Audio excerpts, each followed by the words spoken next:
Bien, debemos expresar en lenguaje algebraico o en lenguaje matemático las expresiones que aparecen en la lámina. Analizamos pasito a paso. Debemos expresar la suma de esta cosa, es decir, la suma de los cuadrados de dos números. Los números no los conozco. Si al primero de los números lo llamo x, su cuadrado es x cuadrado. Si al segundo de los números lo llamo y, su cuadrado se expresa mediante y al cuadrado. Si interpretamos en sentido contrario, esta expresión matemática es una suma.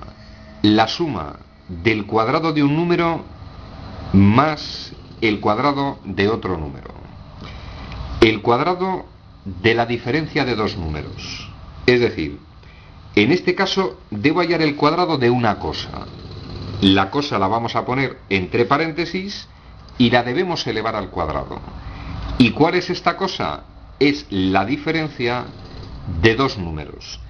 Como los números no son conocidos, llamo x al primer número y, como se supone que son distintos, llamamos y al segundo número. Si yo leyera esta expresión, se trata del cuadrado de la diferencia de dos números. La mitad de esta expresión, como se trata de la mitad de algo, expresión dividida entre dos. ¿La mitad de qué? Del producto de dos números. Si al primer número lo expreso con x y al segundo lo expreso con y, mitad del producto de dos números. Y la semisuma, detalle.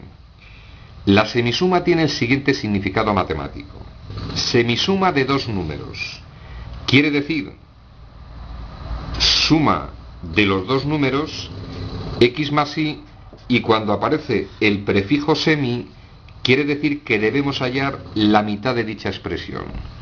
Esa expresión matemática representa la mitad de la suma de dos números. Y, en general en matemáticas, en vez de expresar la mitad de la suma de dos números, se expresa como la semisuma de dos números. Ejercicio resuelto.